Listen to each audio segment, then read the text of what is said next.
Assalamualaikum warahmatullahi wabarakatuh dan salam sejahtera. Apa khabar semua? Saya harap saudara-saudari dalam keadaan sihat walafiat. Pertamanya saya ingin mengucapkan selamat Hari Pekerja kepada semua warga pekerja di Malaysia. Pada tahun ini, ketibaan Hari Pekerja tidak disambut seperti biasa.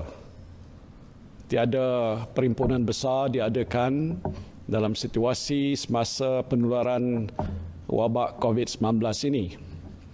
Dan selain itu, kebetulan pula Hari Pekerja tahun ini jatuh pada bulan Ramadan.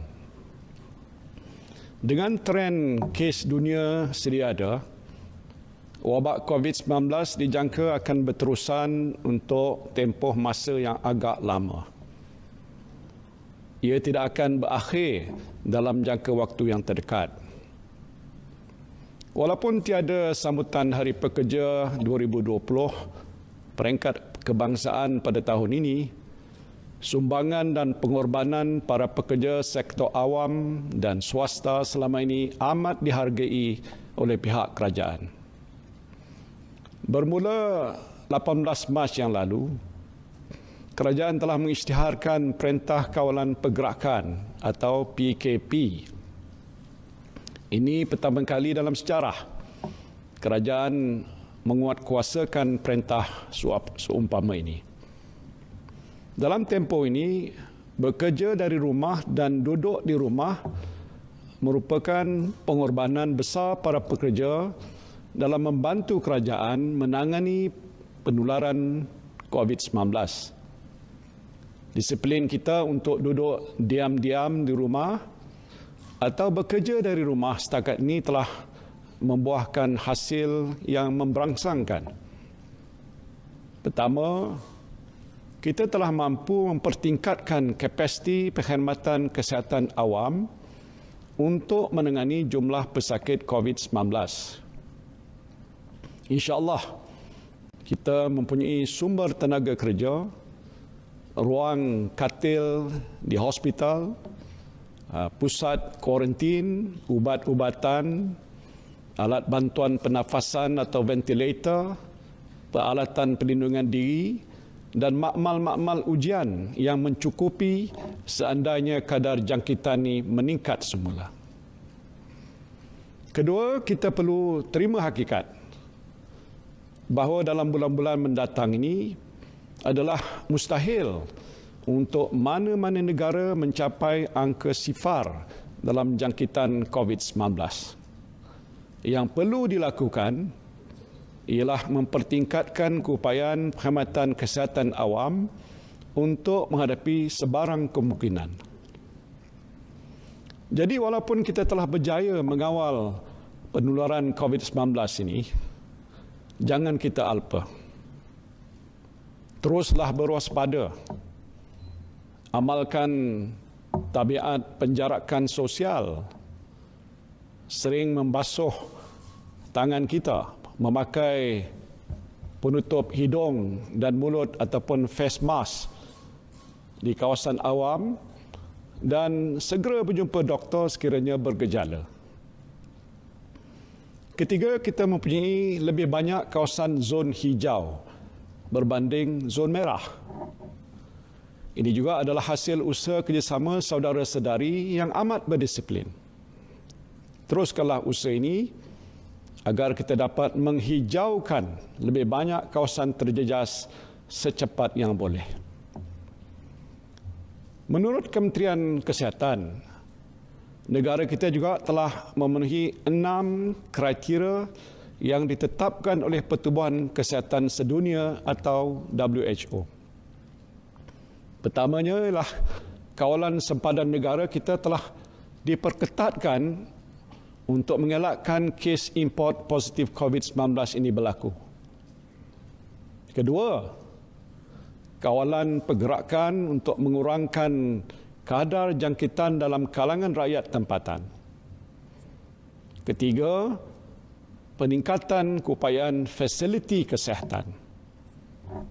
Keempat, keupayaan menjaga golongan berisiko seperti warga emas, pesakit yang dirawat serta orang kurang upaya. Dan kelima, amalan normal baru dalam kehidupan seperti tidak berkumpul, tidak bersalam, penjarakan sosial dan memakai face mask. Dan keenam, pemerkasaan komuniti untuk menjaga kawasan yang tidak dijangkiti seperti zon hijau serta mengamalkan aktiviti normal baru. Alhamdulillah, pengorbanan kita sepanjang pelaksanaan PKP tidak sia-sia. Jumlah kes baru telah menurun dengan ketara. Jumlah pesakit yang sembuh juga telah meningkat. Penggunaan ruang-ruang katil di hospital yang dihaskan untuk pesakit COVID-19 tidak melebihi 30%. Saudara dan saudari yang saya kasihi sekalian, sejak dari awal, kerajaan mempunyai perancangan yang jelas dalam memerangi wabak COVID-19 dan menghadapi krisis ekonomi. Kerajaan menggunakan strategi yang merangkumi 6 pendekatan. Pertama ialah ketegasan ataupun resolve dalam tindakan mengawal penularan wabak COVID-19 dengan melaksanakan PKP. Keduanya, membina ketahanan ataupun resilient melalui pakej ransangan ekonomi prihatin untuk meningkatkan kemampuan rakyat dan ekonomi. Ketiga, menjana semula atau restart ekonomi secara teratur dan terkawal. Keempat, melaksanakan strategi pemulihan atau recovery ekonomi dalam menghadapi norma baru. Kelima, memperkasa atau revitalize ekonomi secara menyeluruh demi kelangsungan masa hadapan. Dan keenam, menyusun semula atau reform struktur ekonomi untuk membolehkan negara dan saudara-saudari semua melangkah ke era kehidupan yang sudah berubah dengan adanya norma baru ataupun new normal. Alhamdulillah, pendekatan pertama dan kedua telah membuahkan hasil. Kini kita telah bersedia untuk memulakan pendekatan ketiga, iaitu membuka semula aktiviti ekonomi di seluruh negara secara terkawal dan berhati-hati. Dengan ini, kerajaan akan melaksanakan Perintah Kawalan Pergerakan Bersyarat. Perintah Kawalan Pergerakan Bersyarat atau PKPB. PKPB. Sebahagian besar daripada aktiviti ekonomi dan sosial akan dibenarkan, kecuali beberapa aktiviti yang melibatkan perhimpunan ramai dan mendedahkan orang awam kepada risiko jangkitan wabak COVID-19 yang masih tidak dibenarkan. Perintah Kawalan Pergerakan dipertingkatkan PKPD juga akan dilaksanakan di kawasan-kawasan yang mencatatkan kes positif COVID-19 yang tinggi. Kawasan ini biasanya kawasan merah. Saya tahu setelah hampir 2 bulan menjalani PKP, ramai dalam kalangan saudara-saudari yang ingin kembali bekerja. Bagi peniaga, nak membuka semula perniagaan. Bagi pengusaha, industri, nak pastikan perusahaan masing-masing dapat beroperasi semula. Ini penting kepada saudara-saudari kerana pekerjaan dan perniagaan adalah sumber pendapatan dan mata pencarian saudara-saudari. Kalau terlalu lama berada dalam PKP, maka terputuslah mata pencarian. Dan ini memberi kesan yang buruk kepada kedudukan keuangan masing-masing. Begitu jugalah bagi negara kita. Terhenti aktiviti ekonomi bermakna terhentilah sumber pendapatan negara. Cukai tak boleh dikutip. Industri tak boleh berkembang. Pertumbuhan ekonomi kita terencat. Dan yang paling ingin kita elakkan ialah lebih banyak perniagaan terpaksa ditutup dan ramai pekerja akan kehilangan pekerjaan. Saya tidak sebutkan di sini bahawa negara kita rugi sekitar 2.4 bilion setiap hari sepanjang tempoh PKP. Jumlah kerugian setakat ini dianggarkan sekitar 63 bilion ringgit. Dan jika PKP berterusan untuk tempoh sebulan lagi, negara kita akan kerugian 35 bilion ringgit lagi, menjadikan jumlah keseluruhan kerugian kita 98 bilion ringgit, hampir 100 bilion ringgit.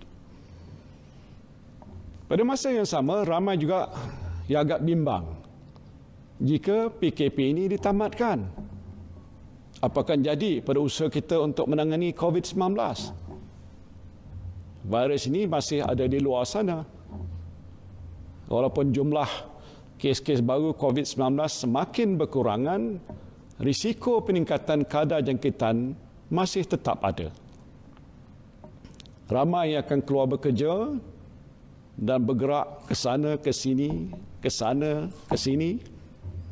Dan dengan itu, adakah ini bermakna wabak COVID-19 ini akan menular semula? Jadi saya sedar, saudara-saudari bimbang. Saya pun juga bimbang. Dan memang telah pun berlaku di beberapa buah negara lain. Apabila lockdown ini dihentikan, jumlah kes-kes positif COVID-19 meningkat semula dengan mendadak. Dan ini mesti kita elakkan. Jadi saya telah berbincang secara panjang lebar mengenai perkara ini dalam mesyuarat Majlis Tindakan Ekonomi, sidang Majlis Keselamatan Negara dan mesyuarat Jemaah Menteri. Kita mesti cari jalan untuk mengimbangi keperluan untuk memulihkan ekonomi negara dan kepentingan membendung wabak COVID-19. Atas nasihat Kementerian Kesihatan, berdasarkan data-data yang dikumpul dan amalan terbaik yang ditentukan oleh Pertubuhan Kesihatan Sedunia atau WHO, kerajaan telah memutuskan untuk membuka semula sektor-sektor ekonomi secara berhati-hati dengan menguatkuasakan SOP kesihatan yang ketat. Bermula 4 Mei 2020. 4 Mei 2020, hampir semua sektor ekonomi dan aktiviti perniagaan akan dibenarkan beroperasi tertakluk kepada syarat-syarat dan SOP yang ditetapkan oleh pihak berkuasa. Saya katakan hampir semua kerana masih ada beberapa kategori industri dan perniagaan yang tidak diizinkan untuk beroperasi. Dan ini adalah perniagaan atau aktiviti yang melibatkan perhimpunan ramai dan sentuhan badan di mana penjarakan sosial sukar dikawal.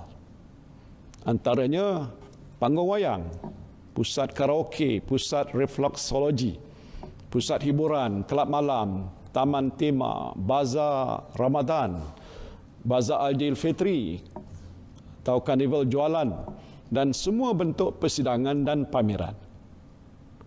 Selain perniagaan, aktiviti-aktiviti sukan yang melibatkan perhimpunan ramai, ada sentuhan badan ataupun body contact dan lain-lain risiko jangkitan juga tidak dibenarkan.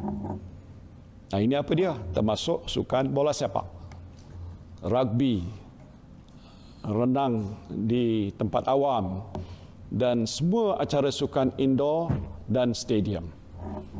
Aktiviti sukan outdoor yang tidak melibatkan sentuhan badan dan perhimpunan ramai dibenarkan. Jadi, mulai 4 hari bulan, saudara-saudari boleh bermain badminton atau tenis di luar tanpa penonton, jogging, kayuhan basikal, golf, dan larian dalam kumpulan kecil yang tidak melebihi mungkin 10 orang dibenarkan dengan syarat anda mengamalkan penjarakan sosial dan elakkan sentuhan badan. Majlis-majlis sosial kemasyarakatan dan kebudayaan yang melibatkan perhimpunan ramai seperti kenduri kendara, rumah terbuka, majlis berbuka puasa beramai-ramai, konsert, persembahan kebudayaan, perhimpunan bulanan jabatan kerajaan dan swasta, serta semua bentuk majlis peresmian dan perhimpunan adalah tidak dibenarkan. Aktiviti keagamaan seperti perarakan keagamaan, solat Jumaat dan semua aktiviti berjemaah atau berhimpunan di masjid, surau dan rumah-rumah ibadat juga tidak dibenarkan. Perjalanan rentas sempadan negeri juga tidak dibenarkan kecuali untuk tujuan hadir bekerja dan pulang semula ke rumah sendiri setelah terkandas di kampung ataupun di tempat-tempat yang lain. Perjalanan rentas negeri untuk balik ke kampung semasa cuti perayaan Aidilfitri, tidak dibenarkan. Jadi buat masa ini, semua sekolah, kolej dan institusi pengajian tinggi masih belum boleh dibuka. Senarai lengkap perniagaan atau aktiviti yang tidak dibenarkan boleh dirujuk di laman web Majlis Keselamatan Negara.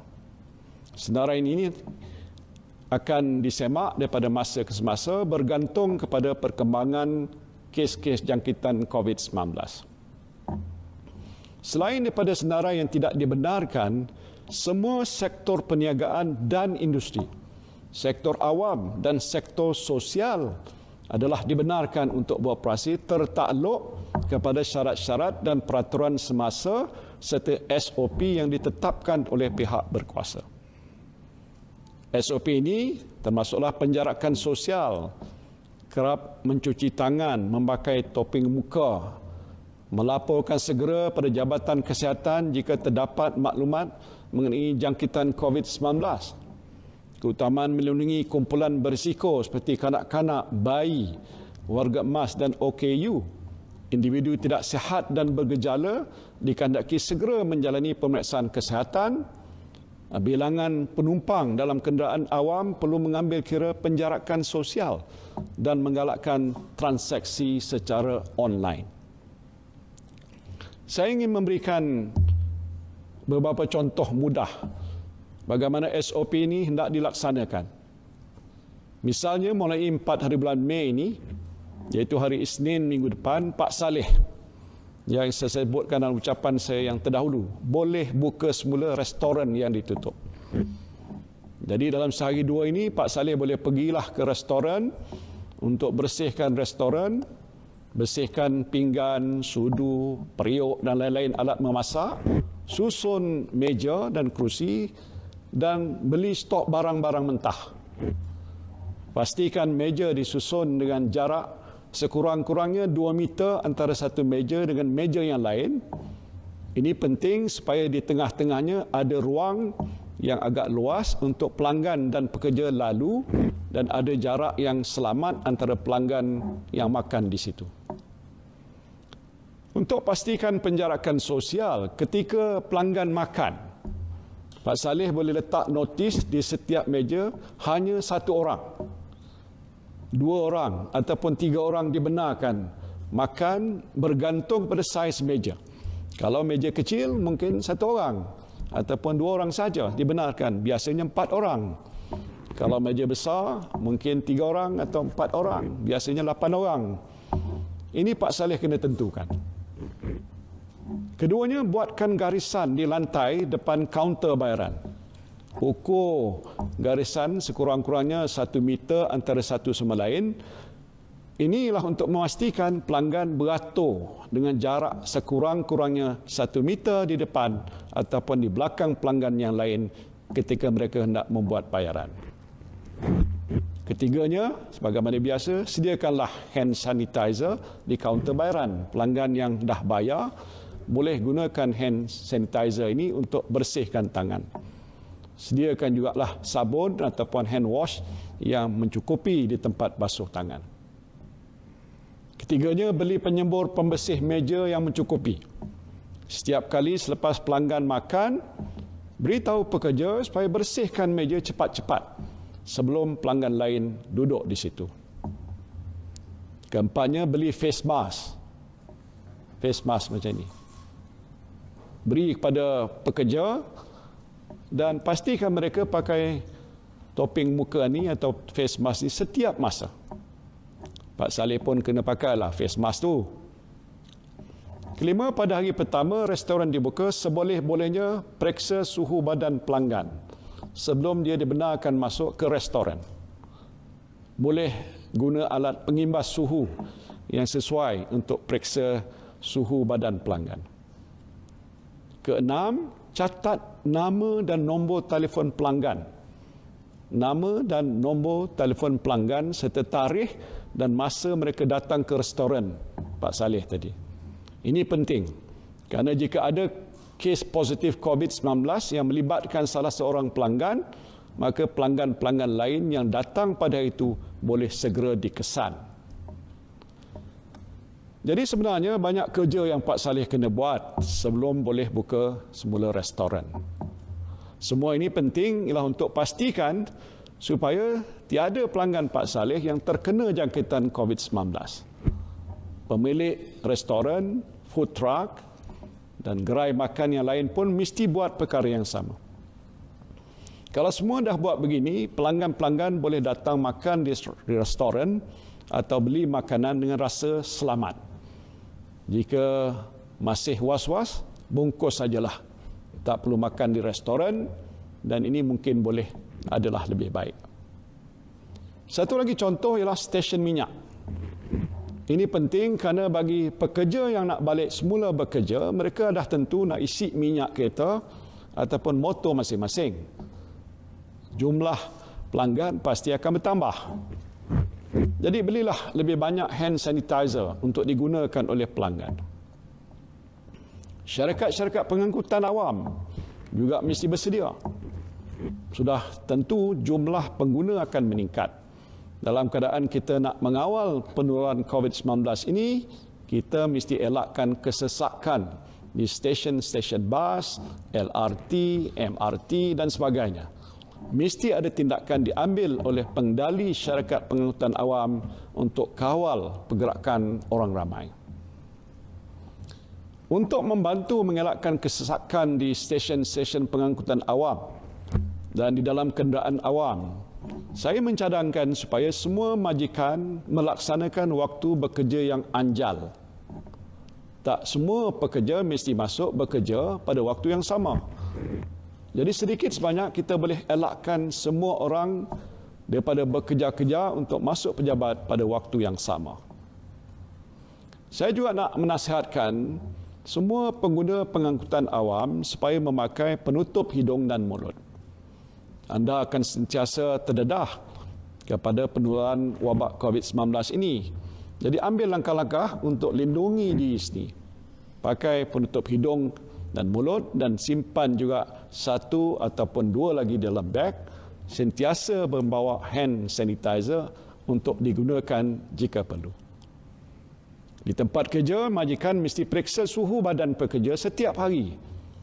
Kalau suhu badan itu tinggi, nasihatkan pekerja supaya balik atau pergi ke klinik dengan segera. Selain itu, anda sebagai pekerja pastikan meja, kerusi dan peralatan yang digunakan di pejabat sentiasa bersih. Elakkan sentuhan ataupun body contact dengan rakan sekerja yang lain. Ini adalah antara langkah-langkah yang mesti dibuat untuk lindungi diri anda daripada jangkitan COVID-19 ini. Mustahillah saudara-saudari boleh berkurung dalam rumah untuk selama-lamanya. Saudara-saudari perlu juga keluar untuk bekerja, berniaga, membeli barang-barang keperluan harian. Yang penting, jaga kebersihan diri, jaga keselamatan dan keluar rumah hanya untuk urusan yang perlu saja. Malah walaupun semua sektor ekonomi dibuka, majikan boleh galakkan pekerja untuk bekerja daripada rumah. Ini norma baru yang kita mesti amalkan. Bincang dengan pekerja. Mana-mana tugas yang boleh dibuat di rumah, buat di rumah. Dan ini lebih baik. Mungkin boleh susun jadual hari bekerja secara selang-seli. Hari ini masuk pejabat, esok bekerja dari rumah. Saya fikir ini juga boleh menyelesaikan masalah penjagaan anak. Walaupun pusat-pusat penjagaan kanak-kanak akan dibuka dengan mengamalkan SOP kesihatan yang tertentu, saya tahu ramai ibu bapa yang bimbang untuk menghantar anak-anak mereka. Jadi kalau majikan boleh memberi sedikit kelonggaran pada pasangan suami isteri yang bekerja untuk datang ke tempat kerja secara selang-seli atau every alternate days, ini boleh membantu menyelesaikan masalah penjagaan anak. Hari ini isteri bekerja daripada rumah, suami bekerja di pejabat. Esok suami bekerja dari rumah, isteri bekerja pula di pejabat. Jadi anak tak perlu dihantar ke pusat jagaan. Hanya mereka yang tiada pilihan saja menghantar anak mereka. Secara tidak langsung, ini dapat mengurangkan jumlah kanak-kanak di pusat penjagaan dan lebih mudahlah untuk penjaga mengurus anak-anak ini mengikut SOP kesihatan yang ditetapkan. Jadi saya nak minta tolong dengan majikan. Jika boleh dibenarkan atau benarkan pasangan suami isteri yang ada keperluan untuk menjaga anak-anak kecil di rumah supaya dibenarkan bekerja every alternate days atau bekerja dari rumah. Bagi sektor awam yang akan mula beroperasi mulai 4 Mei 2020, kerajaan menggalakkan kaki tangan awam bekerja dari rumah kecuali bagi proses kerja yang memerlukan keberadaan di pejabat. Mesyuarat juga digalakkan diadakan secara online menggunakan medium yang selamat. Bagi mereka yang mempunyai kesulitan penjagaan anak-anak di rumah, kerajaan membenarkan panggilan pekerja selain melaksanakan waktu bekerja anjal. Saya minta supaya semua ketua-ketua jabatan mengadakan perbincangan di peringkat jabatan masing-masing untuk menyusun semua keperluan sumber manusia di jabatan dengan mengutamakan konsep bekerja dari rumah.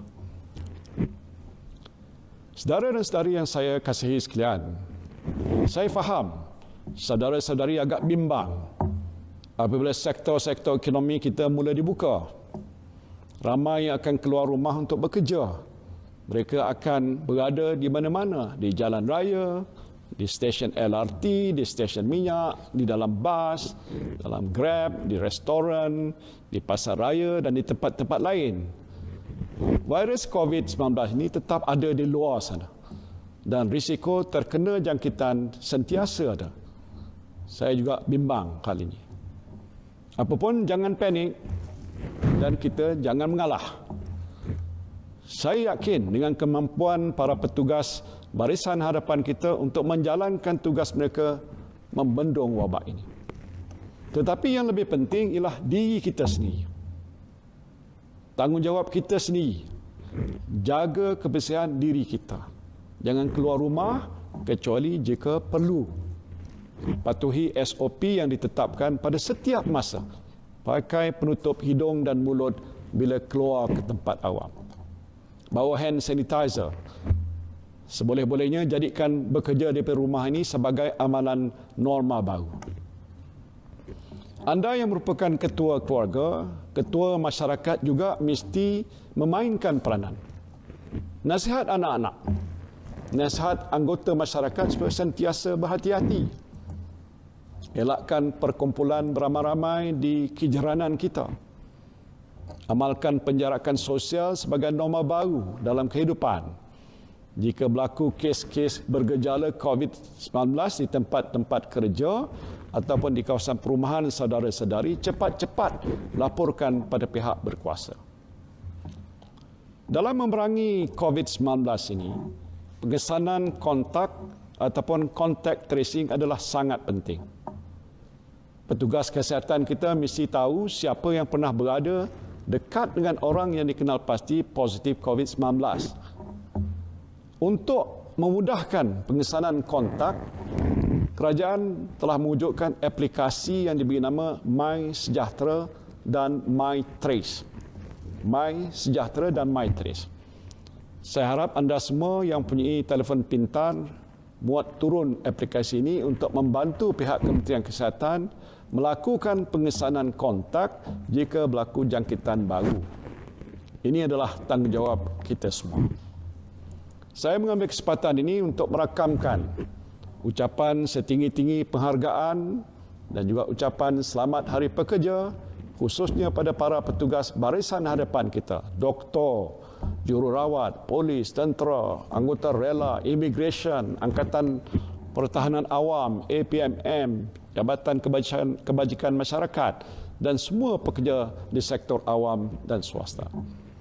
Saya juga ingin mengucapkan selamat Hari Pekerja kepada semua pemimpin ahli kesatuan sekerja, termasuklah pimpinan QPEX dan MTUC. Sempena sambutan Hari Pekerja pada hari ini, saya ingin mengingatkan para pekerja dan majikan agar sentiasa mematuhi Akta Kerja 1955, Akta Perusahaan 1966 dan akta-akta perburuhan di bawah Kementerian Sumber Manusia yang sedang pun berkuat kuasa. Kementerian Sumber Manusia telah mengeluarkan panduan pelaksanaan bayaran gaji penuh, bayaran gaji cuti sakit dan hospitalisasi bagi pekerja yang dikuarantin, alternatif tindakan cuti tanpa gaji dan pengurangan gaji dengan persetujuan bersama di antara majikan dan pekerja dalam tempoh PKP. Panduan ini boleh dirujuk pada Jabatan Tenaga Kerja Kementerian Sumber Manusia. Semua majikan dikehendaki mematuhi garis panduan mengenai pengendalian isu berhubung penularan COVID-19 di tempat kerja, khususnya yang membabitkan perintah kuarantin, cuti sakit dan pemberhentian pekerja. Majikan juga boleh mengambil langkah sewajarnya untuk mengelakkan pemberhentian pekerja disebabkan COVID-19 seperti disyorkan dalam tata cara keharmonian perusahaan ataupun Code of Conduct, iaitu mengehadkan kerja lebih masa dan mengurangkan hari bekerja dalam seminggu ataupun mengurangkan bilangan kerja seminggu. Besarlah harapan saya agar semua warga pekerja dan majikan dapat terus mendukung dan menjiwai cara kerja baru ataupun norma baru pekerjaan dalam keadaan kita sedang menangani wabak COVID-19. InsyaAllah kita pasti menang. Akhir kata saya ucapkan selamat Hari Pekerja 2020 kepada semua warga pekerja di Malaysia. Wabillahi taufiq wal hidayah. Wassalamualaikum warahmatullahi wabarakatuh.